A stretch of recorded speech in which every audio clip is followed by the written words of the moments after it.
Hello students, बेटा एक छोटा सा टॉपिक ये हाइजेनबर्ग अनसर्टेनिटी प्रिंसिपल। ये बेटा लिमिटेशन है बोर्स एटॉमिक थ्योरी की। तो बोर्स ने कहा था कि अगर कोई पार्टिकल इलेक्ट्रॉन जो है वो रिवॉल्व करता है around the nucleus, we can find out its exact position. आप किसी भी मोमेंट पे इसकी एग्जैक्ट पोजीशन बता सकते हो। मतलब फॉर्मूला दिया था उसने कि रेडियस इज इक्वल टू क्या होता है 0.529 a naught n square by Z. अरे ध्यान देना, मैंने 0.529 लिखा था बेटा, यूनिट यहाँ पे एन नॉट लिखूंगी। तो अगर आप निकालना चाहते हो कि कितने डिस्टेंस पे कहाँ पर पार्टिकल प्रेजेंट है, बता देंगे यहाँ से उस पार्टिकल की वेलोसिटी। तो निकाल सकते हो कि वेलोसिटी क्या हो जाएगा 2.18 10 to the power 8 v naught z by n centimetre per second. तो बोर्स ने फॉर्मूला बताया था to find out the exact position and exact velocity of a moving microscopic particle. उसने माना था एक इलेक्ट्रॉन को particle, but de Broglie concept जो दिया गया वो कहता है कि this electron moving in the form of wave, ये वेव की फॉर्म में मूव कर रहा है, this electron revolves in the form of wave and we can not locate the position of a wave exactly. ये एग्जैक्ट पोजीशन नहीं बता सकते, तो इसको अपोज कर रहा है ये इलेक्ट्रॉन है वो वेव की फॉर्म मूव कर रहा है। तो हाइजेनबर्ग अनसर्टेनिटी प्रिंसिपल क्या कहता है कि बोर्स थ्योरी को अपोज कर रहा है कि we can not find out the position and the momentum of a microscopic particle with absolute accuracy. It is impossible to find out the simultaneously position and momentum of a moving microscopic particle with accuracy, absolute accuracy. एक साथ हम exact position और momentum find out नहीं करते। बेटा momentum बोल दे velocity बोल दे कि मोमेंटम होता है मास इनटू वेलोसिटी, और मास तो बेटा सर्टेन है। आपको स्टेशनरी पार्टिकल जब मास निकाल लो मूव करे तो भी मास वही रहेगा। तो मतलब जो अनसर्टेनिटी है वो वेलोसिटी की वजह से है मोमेंटम में। तो आप सीधे ये बोल सकते हो कि it is impossible to find out the exact position and the velocity, or you can say position and momentum of a microscopic particle. ये 1927 में हाइजेनबर्ग ने दिया था।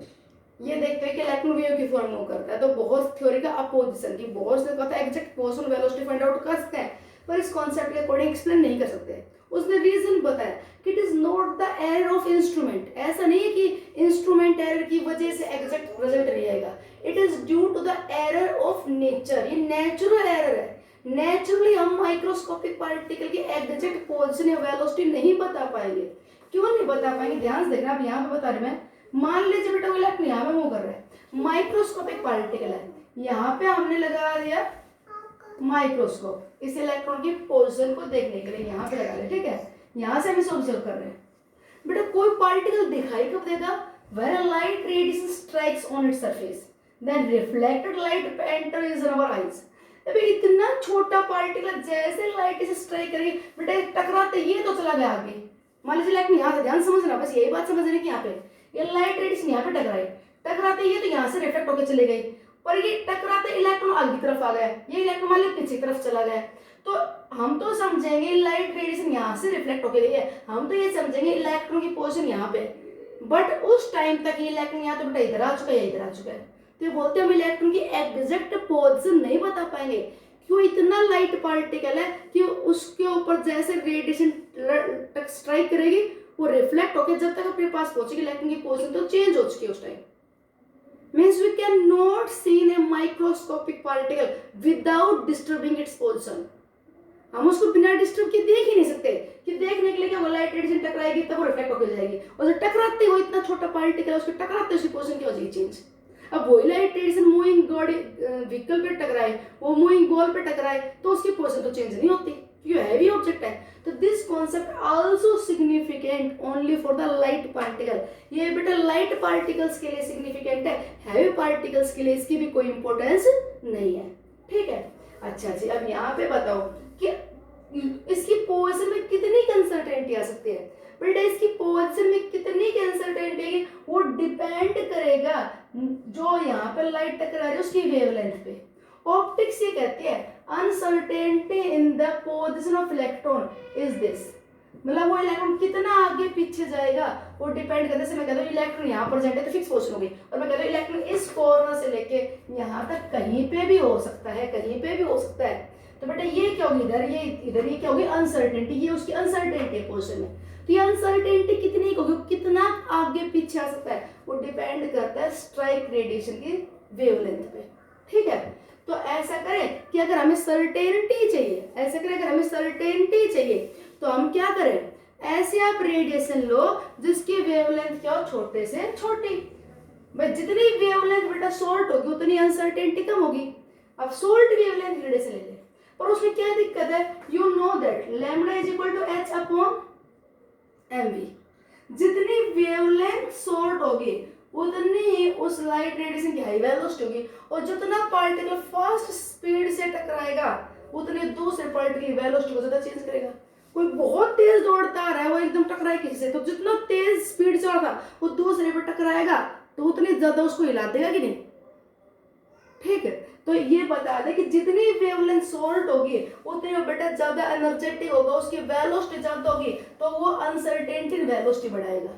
तो अगर हम वेवलेंथ को शॉर्ट करते हैं तो पार्टिकल एनर्जेटिक हो, उसकी वेलोसिटी बहुत ज्यादा हुई तो दूसरे पार्टिकल की वेलोसिटी को ज्यादा चेंज कर रहा है। वेवलेंथ को लॉन्ग करते हो तो अनसर्टेनिटी पोजीशन में बढ़ जाएगी।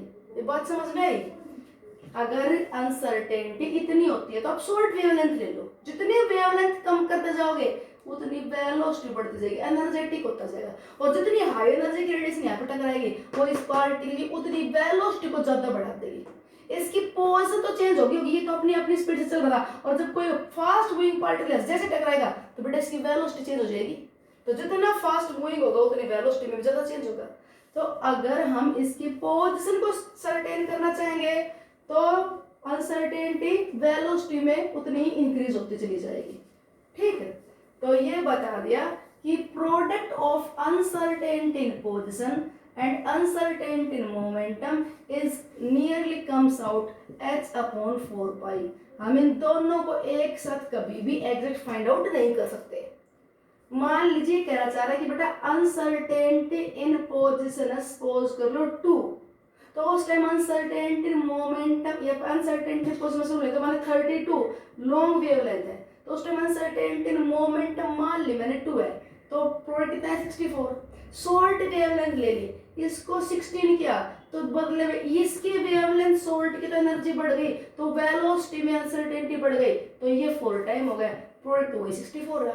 इसको अगर हम और सर्टेन करना चाहे, वेवलेंथ हमने और बढ़ा दी, सॉरी वेवलेंथ हमने और शॉर्ट कर दी, और शॉर्ट कर दी 8 क्या, तो वेलोसिटी बढ़ के होती है। देखो यहाँ पे अनसर्टेनिटी बढ़ती जा रही है, जहाँ पे यहाँ पे सर्टेनिटी हम अनसर्टेनिटी कम कर रहे हैं, यहाँ पे अनसर्टेनिटी उतनी बढ़ती चली जा रही है। अगर हमें कहते हैं हमने पार्टिकल की एग्जैक्ट पोजीशन फाइंड आउट कर ली, तो अगर एग्जैक्ट पोजीशन फाइंड आउट करें ना बेटा, तो देखो यहाँ पे delta p is equal to h upon 4 pi 0, तो delta p is equal to क्या है इनफाइनाइट, तो उस टाइम अनसर्टेनिटी मोमेंटम क्या आ जाएगी इनफाइनाइट। उल्टा अगर इसको 0 कर दोगे ना तो अनसर्टेनिटी पोजीशन में क्या आ जाएगी मोमेंट इनफाइनाइट।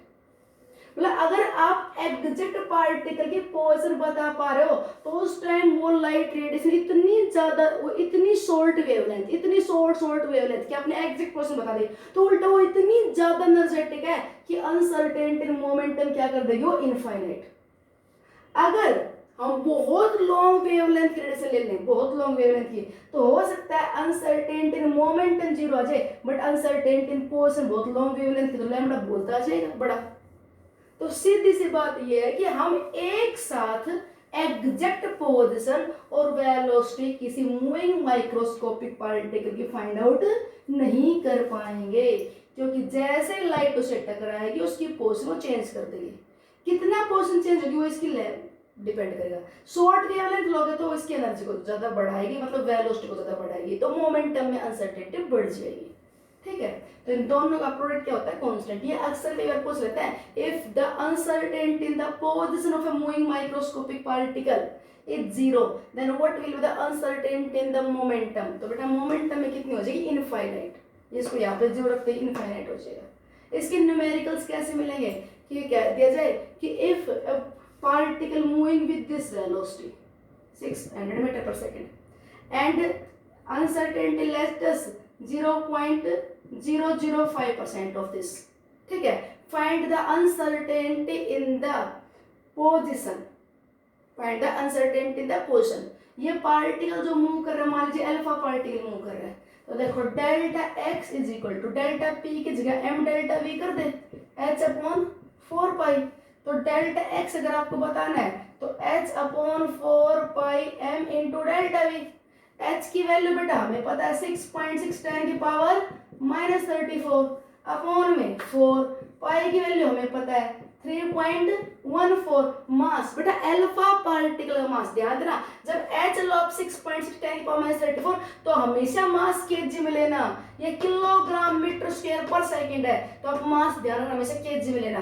तो मास ले ले alpha particle helium nucleus 4 AMU 4 into 1.67 10 की पावर -27 केजी इंटू में वेलोसिटी, अनसर्टेनिटी इन वेलोसिटी बेटा वेलोसिटी मीटर पर सेकंड में लेना, वेलोसिटी 600 मीटर पर सेकंड तो है और इसका 0.005 का क्या ले ली 0.005% लोगे तो 0.005 अपॉन में 100, तो ये बेटा क्या आ गया इसकी अनसर्टेनिटी इन वेलोसिटी, तो ये लिख देना 6 इंटू 0.005, ठीक। अनसर्टेनिटी क्वेश्चन आ जाएगी मीटर में आएगी, यूनिट ध्यान रखना। ये अगर 6.6 10 की पावर -34 जूल सेकंड है means kilogram metre square per second है तो mass you must be take, mass यहाँ पे जो मास है m delta v, mass must be take in kilogram, velocity लेनी पड़े तो मीटर पर सेकंड में, पोजीशन आ जाएगी आपके पास मीटर में, ठीक है। कल हम इन दोनों टॉपिक्स के न्यूमेरिकल्स की और प्रैक्टिस करेंगे, इतने आप ये करना। थैंक्स।